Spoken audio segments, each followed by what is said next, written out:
Hello, brothers and sisters of the building trades. My name is Danny Caliendo, and I'm the founder of Labor Combat Organizing College. I want to take a few moments of your time to have an informal discussion with you, me, and the iPhone.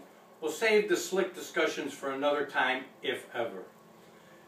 Labor Combat gets its roots from a book that I've been writing since 2007. The numbers developed, the research developed, and understanding why the building trades, and only the building trades, have lost their market share continuously since 1973 to now is the subject matter of that book. It is also where labor combat, tech combat, and combat construction come from. After a couple of years of research, it became clear that there was some other factors out there that weren't being discussed or brought into play. So that is where labor combat comes from. Before we get into some of those discussions, couple terms. One is net. Net is the bottom line. It is very simply, are you winning or losing? There's always other reasons, factors out there, like right to work and the economy, that mitigate or go against you when you're trying to work on developing market share. However, there's been some really good periods of the economy and some pretty neutral periods. And the term net from 73 to now still bears. We are on the wrong side of that equation for a long time. Second one is strategy. The word strategy in its proper form and proper strategy formation taught at every business school in the U.S. is where are you at now, where do you want to be, and the $64,000 question is how the hell are we going to get there. Strategy and tools are not one and the same. They are used, unfortunately, by the building trades and others interchangeably, and they are not. Strategy would be very much the playbook of a football team, and the tools would be the individual plays within that playbook. We have been using those terms too interchangeably. Strategy is your goal. So, having said and discussed a couple of those terms, let's look at some of the things that in writing the book and now Labor Combat developed. We started with a fundamental question, and we brought it to a graduate student at Northwestern as a statistical analyst. And we asked the analyst, is there sufficient numbers of people out there? Not are they well trained, qualified, so on and so forth. Is there just enough numbers out there? And he looked at periods, rolling 5-year periods from 73 forward, and he said, you have plenty of people. He said, notwithstanding that you have some people on the bell curve, if you know what that is, that, are coasting or not doing the job or not capable of doing the job, he said, you have more than sufficient number of people. He said, the people part of the equation shouldn't be why you're losing market share. So, with that in mind, we started to look at strategies, properly termed like we just discussed. And we looked at things like bottom up. And we looked at bottom up in terms of can it get you to your end goal? And it harkens back to our roots. So it is something that is near and dear to our hearts. But at the end of the day, in the building trades, not our sister CIO side, in the building trades, notwithstanding production and fabrication shops, where there might be a little different mix there, bottom up cannot get you to your end goal. The NLRB number is the only numbers I had to use and cite. But you had to do a lot of homework to cite those numbers properly. Since 73 to now, we won 1 in 7 of the elections, counting all of them. Not the ones we want to count. All of them. So if you win 1 in 7, every veteran organizer will tell you getting that first contract is very difficult. It's north of 1 in 7, but there's no hard numbers. And then there's a third number. So, frame this in your mind. If we win 1 in 7, and we get the first contract, after you get that first contract, 45% of the time, 1 year later, you're up for decertification. That is the NLRB numbers. So, the number crunchers could figure that out. That's about 10% of the market share, knowing the back number and the front number. So, we've been using a strategy bottom up to take us to raising market share when it fundamentally cannot do it. So it begs the question, why? at the end of the day, Labor Combat looks at bottom up strictly as a tool to be used in a very specific form, in a very specific place, by mostly veteran organizers, not for a new organizer who just runs out all over the marketplace and has people sign cards and is fishing essentially. So bottom up fails the test of strategy. Top down sounds wonderful in a perfect world. It is go to the end users and tell them that we've changed. Tell them that we are business friendly. Tell them that we have a value added product of several components of that value added product. However, I'm not going to use but, however, the numbers are the numbers. You really start to see top down coming back in the mid-90s and being used more and more.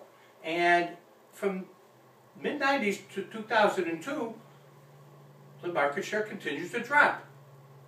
And in 2002, we have a gentleman that writes a book to try and teach us how to do it better, how to make the case even better, how to be more business friendly, how to talk the talk and walk the walk.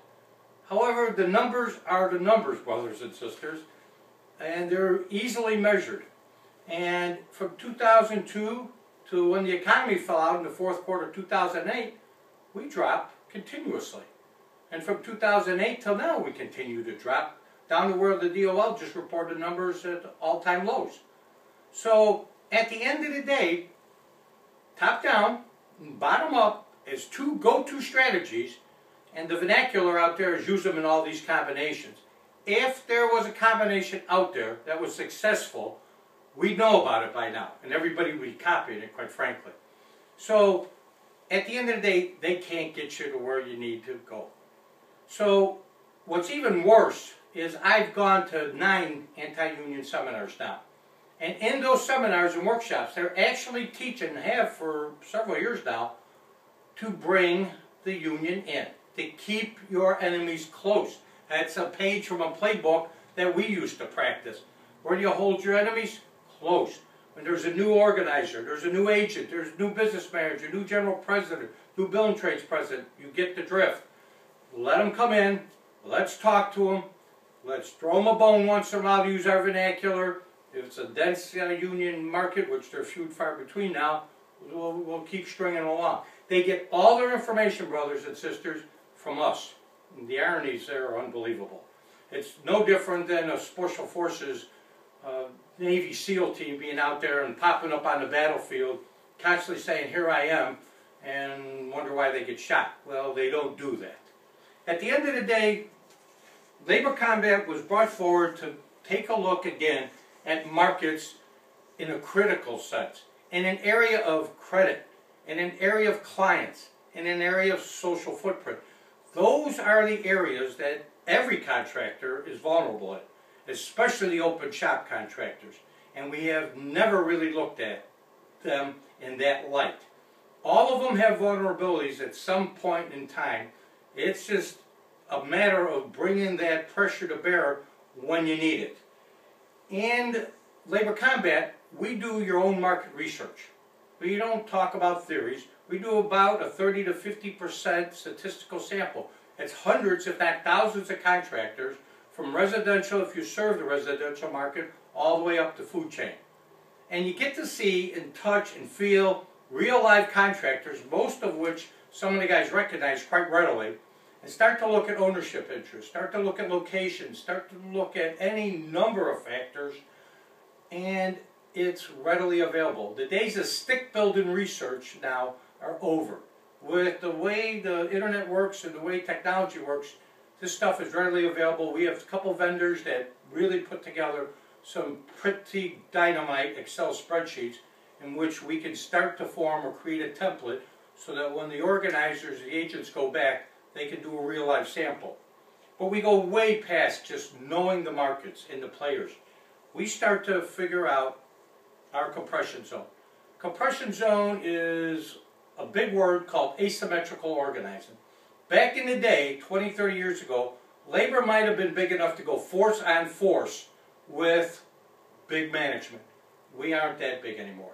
We have to be better trained. We have to be more pinpoint precise in who we're taking on and when we're taking them on. And it doesn't work to be jumping all over the market share map trying to raise market share. We have precious few resources and even fewer people that have a working knowledge of their market to be just jumping all over the map. So what we preach or want the people to consider, our organizers, is wherever your lion's share of your hours are coming in for your contractors and for your funds and your members, those areas are under assault.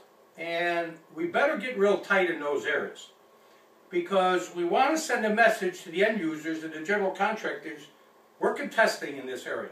We're bringing every strategy and tool to the table, and we're contesting here until we firm up and reestablish our presence in this area. You can have multiple compression zones. Some of the clients I've worked with have 2 or 3. Some are in residential, some in maintenance, some in different areas, commercial, so on and so forth.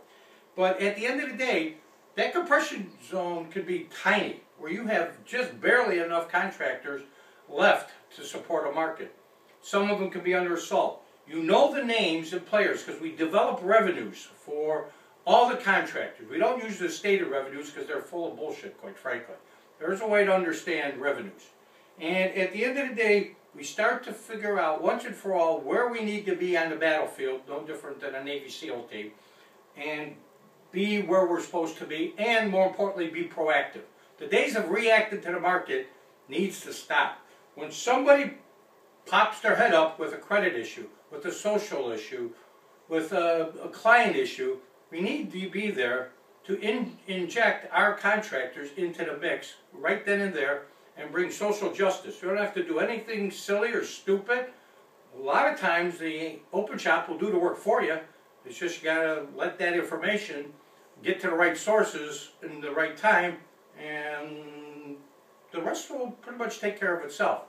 So this is the backdrop for labor combat. We only have 10 minutes to talk about it, so I wanted to give you a little overview. It's not taught at all by any other of the building trades. If you want to understand the labor law, there's places for that. We are not NLRB friendly. We want to stay out of there as much as possible because historically 1 in 7 doesn't bode well for us. So we're not a burn and churn. We are strictly an entity that knows our contractor markets, both ours and the non-union, anti-union, so damn well that we can manipulate the market with our presence, our money, and where we show up and when. So it's a very brief discussion. Tomorrow I will have a discussion with Tech Combat. So if you have an opportunity to have a pen and paper, you're probably going to need it. I won't be able to take the time. Maybe we'll do a webinar here that we have planned pretty shortly to take you through your own market, your own website, and really look at it from a passive versus active standpoint, because that really is a description that we're going to start using. Active would be driving commerce to our contractors. Just simply having an area that says contractors, I'm going to show you in your own website, in your own market, just how many people are looking at that and how you can find that out. So I appreciate the time, brothers and sisters, and I'll be posting the Tech Combat Wednesday and the Combat Construction Thursday. Take care, brothers.